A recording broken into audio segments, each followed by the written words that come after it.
fabulous session, actually. So say what you like about Taylor Swift, but she's always in step with the tone of the times.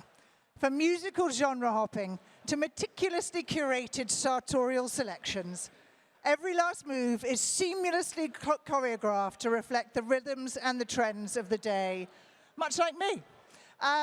So why do some brands remain so leadenly flat-footed, whilst others are able to flirt outrageously with culture? In this session, Tortured Poets and Cruel Summers, Why Brands Need to Shake It Off, see what I did there? The Shandwick Collective's UK creative director and my erstwhile Deliveroo colleague, Paul Hewitt, will filter Taylor's love stories, blank spaces, wildest dreams, and broken hearts into a manifesto for modern communications. Now, I think this is going to be fab. Put your hands together, please, for the wonderful Paul Hewitt. Thanks, Emily. Hello. Can everyone hear me? Give me yeah, thumbs up. Okay, good. I think Emily just read out that I'm going to do something about Taylor Swift. Did you just do that? That's fine. That's what the notes say. That's not what I'm going to talk about, because I think Taylor Swift is the No, it's okay. I think Taylor Swift is like the musical equivalent of white bread, so I said no to that talk. You know, that's not my vibe. So anyway, I'm going to talk about brand rot or brain rot or whatever you might call it. Wow, there's lots of people here. This is great. Sorry, I'm hot, sweaty, gay, and that's all you probably need to know about me. I'm going to, of all my chronic conditions, oversharing is the worst. So this is, brace yourselves, everybody.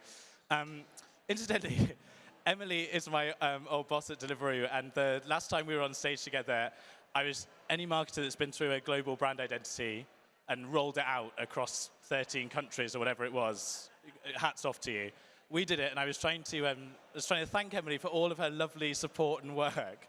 And you know, in my infinite wisdom, I came out with, in front of 4,000 people, Emily really got her pom-poms out for us. It was so inappropriate. Anyway, that is the kind of theme of today's talk, from one inappropriate comment to the next. I'm going to illustrate, I hope, or argue that social is not just about the kind of content that has us doom scrolling at 1 a.m., whenever you doom scroll in the thing. It's actually bigger than that. And actually, we need to put more earnest and more meaning into the creative that we put into those channels. And I'm going to illustrate that through my personal experience on Grindr, obviously. If anyone's been on a dating app or a hookup app, you know the drill. And you know, the conversation goes, hello, hello. How are you? How are you? I'm fine. And then what happens next is they ask you what you into. And then you list all your kind of sexual preferences, what you might want to get up to, you know, all those sorts of things. And followed by dick pics and nudes. And by the time they've kind of come over and you've had sex, you're kind of like, oh, was that, like, I kind of know everything about that person. There was nothing really to discover or explore or talk about. I kind of knew everything about them. It's become almost like a function or a transaction. And I just got quite sad about that. This is actually true. My team did this. Yeah. That's what Grindr looks like if you haven't done it. Anyway, what I mean is that we really have to work harder to drive distinction and memorability on social, not just this kind of what you into type situation. What happens now is that we're living in this huge world of creative surplus. There's like so much. Everyone's creating content. You know, Spotify are paying artists for completed listens, so there's more tracks on these albums, but they're shorter. On Netflix, there's so much content that if we don't like something in the first 2 minutes, then we'll just skip and watch something else. This drives me insane. On social, because of hooks, you give away the punchline before you've told the actual joke, which I think is sad. Equally, when you go to a cinema and you watch these trailers and you basically watch the whole film before you even step foot in the fucking cinema. And really, this is the kind of copy and paste culture that we've kind of got ourselves into. And what's going on brands, and the brands are on social at the moment, and they're kind of making this brain rot content, which is the stuff we keep scrolling through again and again. It's not really igniting the same emotion, the same passion, and it's definitely not driving the shift in brand that we actually need to be doing. And so we just need to think harder. Oh yeah, we're rotting. I mean, don't get me wrong. I do actually sit up at 2 a.m. and just scroll through TikTok. It's bad. It's really bad. But what I mean for brands is that it's driving forgettability. It's actually not driving the right things that we should be thinking about. And our kind of algorithmic relationship with storytelling is, I think, eroding our imaginations. And why this, Tony here tells it better than I do. He's way more intelligent. But he says creativity has become a luxury, a scarcity alienated by the very process of cultural optimization because we have over-optimized culture for the metrics of consumption. And to a point where when you look at creators or influencers now, it's all the same. The face to camera, the product comes in at 3 seconds, blah, blah, blah, blah. All the things, the formulas we've been told to create against are all the same. And I think it's also sad that influencers are almost performance marketing their kind of own identities to drive what they need to drive. You add brands into that mix, and brands in the comment section, and brands making the same content and jumping on the same things. It's driving us basically into this kind of black hole of sort of trends and brain rot, and real just like a congealed sort of soup of sameness. And the platforms are kind of dictating how we tell stories, which I think is wrong. And the reason that annoys me so much is it's almost like the algorithms become the ECD. Maybe the algorithm's coming for my job, not AI, I don't know. And that annoys me because since when did creatives do as they were fucking told? Brands come to us as agencies because we don't follow the rules often. We break them. We take the kind of what should be there and we find a new way of telling those old stories. And we're not really doing that anymore.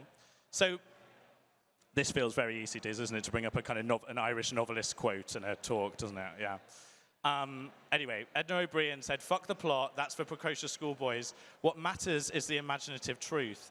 And what I kind of want to encourage us all to do is think bigger than just reactive brain rot content and think that culture can get better because we can give it something greater that has way more meaning. And the power really is on us. The algorithms are only controlled by the users actually watching the content in the first place. So it's on us to actually make things that people want to watch in the first place. And everyone obviously uses Duolingo as a great example of kind of social doing really well. But the really interesting thing about Duolingo is that fucking owl that appears everywhere now. I think he was at Glastonbury this weekend watching Rod Stewart. It didn't work for months, which I think is a really interesting point to make, is that this audience, this sort of small but loyal audience really stuck with this owl to see how crazy it would get. And then eventually, it obviously became the kind of viral superhero that it is. But they took a punt and they took something on something more original than just what else was going on the internet. It was a big concept that they repeated again and again and again, serialized and scaled. And obviously now it's created a kind of, maybe Duo's here, I don't know. Maybe we'll find them. Anyway. And there are other brands doing like really, really similar great things that are kind of pushing the mold of where storytelling can go. I don't know if anyone's heard of Alexis Bitter in New York. They're a New York jewelry brand. They've created this kind of sitcom-esque type TikTok series, millions of views that serialize every single week.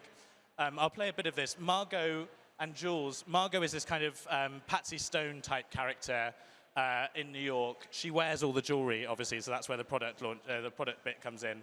And then Jules is her kind of Gen Z assistant. And Margot is completely outrageous, like really, yeah, outrageous. I'll play. Oh, what are we doing? We're going to have a big dinner party. It's like the big Christmas party. Yes. Everybody comes. We're trying to be very PC. You know, you've got the gays, well, the married gays. You know, there's a whole other thing with the little kids running around. Yeah. And then we got that tranny. You know, she puts the Christmas tree lights on and she does a little shimmy, shimmy, shimmy. Anyway, it's completely outrageous. She's completely outrageous. She goes on and on and on. But they tell the story. I know that woman. That's basically my mother, I think. She would kill me for saying that. Equally, has anyone seen View from a Bridge? This really like beautiful, beautiful TikTok series where it doesn't have a hook or anything. It's just like human stories that are told over a longer form way. I'll play a bit of this one, but it's just an outpouring of emotion with a visual concept, which is really beautiful and strong. I think it's sort of like a social epidemic of people who are attempting to be as nonchalant and non-caring as they can. And I think it's having a huge effect on the way that we're interacting with each other, which is kind of depressing because all I want to do is... If anyone who hasn't seen it, basically it zooms back and back and back until she's just a little speck amongst this crowd of enormous, amongst this sort of busy crowd. It's really, really beautiful content. I love my job sometimes. I just get to sit through TikToks and watch this sort of thing and pull this stuff out for you. This is from a brand called Built, which is in New York. They, about 2 weeks ago, launched a serialized sitcom. They are a kind of finance reward type platform that people sign up to and then they give them benefits and things. What's interesting about that is it's a really functional sales offer. But what they've done is they've built this documentary series or mockumentary series about this girl that's just moved to New York. It's 2 weeks in, already getting millions of views on TikTok, an episode every week. It's just a new way of engaging people. It's like 2 minutes long. It's not that kind of 10 seconds, ha, and then move on. It's something that people are engaging with. And in the comments, everyone's like, when's the next episode released? When's it coming? They're creating something that is just a bit different, that stands out in social. I won't play this because of time. And then my other favorite one is Shop Cats. Has anyone seen Shop Cats? Yeah. Fucking love Shop Cats. Okay, well, I won't play that. But again, a creator has gone out on their own, gone into every bodega in New York and gone and made a bit of a documentary about the cats that live in the bodegas. I mean, what's not to love? It's just more inventive, right? You get my point. So, brands have commoditized authenticity within an inch of their lives at this point. People are bored of the same point to camera, doing the same thing again and again and again. They want something else. They are not looking for that kind of ADHD style content all the time. They want sort of more meaningful viewing, especially when you kind of consider the sort of shit show of the world that is sort of going on out there.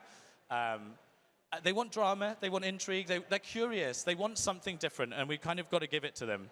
And this is not a radical statement by any means, but we need to stand out on social, not fit in. If everyone is going in the same direction, we lose our distinction, we lose our ability to capture attention, we lose the ability to make people remember that that is our brand that they're talking about. So, have I talked too fast? No, I'm good. 4 minutes. Got it. Just like a Grindr hookup, I'm being kicked out soon. The biggest social trend for 2020-2025 really is that social is becoming an ick. Lots of social is actually happening behind the scenes now. It's happening in DMs. It's happening in closed forums. People are going to Reddits. There are Discords. There's lots of socials happening, not in broadcast. And actually, it's probably going to become a sort of real-world social symbol the less you are on social right now. But that gives us the opportunity to redefine what digital storytelling looks like in a set of mediums that can really do anything. You know, one of the joys about working in social is that you're not forced into the kind of binary placements of the traditional media set. You can kind of do anything. You can make sitcoms, you can make short form, you can make long form. It's all there, but it's literally our job to break the rules and make something that people actually want to watch. And that's a gift saying I'm bored. Oh, there's the point. If you're going to try and sell something to me, you better make it entertaining or else. That's it. That's really it. Okay, I'm here as a part of Weber's Shandwick. They have got a little like umbrella thing somewhere in a courtyard, and they've got reports and cultural trends. You can download the cultural report using this QR code, or which is called the Weber Forecast. You can also go and say hello, and they'll be there. But yeah, I leave you with this one thing, which is a please, please, please, don't be a dick pic. Thank you so much. Thank you. That was fabulous, even though there was no mention of Taylor Swift. No mention of Taylor Swift. I'm not entirely sure what happened there. Were you going to talk about Taylor Swift? No. I don't know who was. Maybe you're going to talk about Taylor Swift. Would you like to do a 10 minutes? I'm not an expert. We do have one question. Oh, okay. So I think you sort of answered this, but anyway, I'll ask it anyway. So in today's world, attention span is so short. Yeah. Are so short. Spans are so short. Yes, grammar. And is storytelling in long videos starting to come to the market? Therefore, I think you've just said it is. Yes is the answer. Yeah, I think it's not that like short-paced content is not very social. I think that's a part of it, but I just think everyone has gone that direction. So it's just become very boring because you log onto Twitter or not Twitter. About Not 10 years that. ago, yeah. You log onto TikTok and Instagram, and you log into Reels, and you sit there for 10 minutes, and you basically just watch the same video again and again and again. And like, it's just entirely forgettable. Like, if you sit on there for an hour, like, try and remember what you've actually watched afterwards. So, you know, long form is really driving a more meaningful conversation with people that's actually a bit deeper. And instead of like a reach number in the millions, you know, like if someone's watched your content for 2 minutes, surely that is a much better indicator of brand love than, you know, reaching someone for 0.02 seconds. But you get a big million reach number. 100%. I mean, I think it's basically brands should be talking up to their audiences rather than down to them. And there you go. You could have just done this. And I think the depressing thing about the short attention span has rather overtaken it has stuff, and actually it's not necessarily but true. we won't drive the right things we need to drive if we're not driving into emotion, and we need longer time to do that ultimately. Yeah. 100%. Thank you so much, Paul. Very love to see you.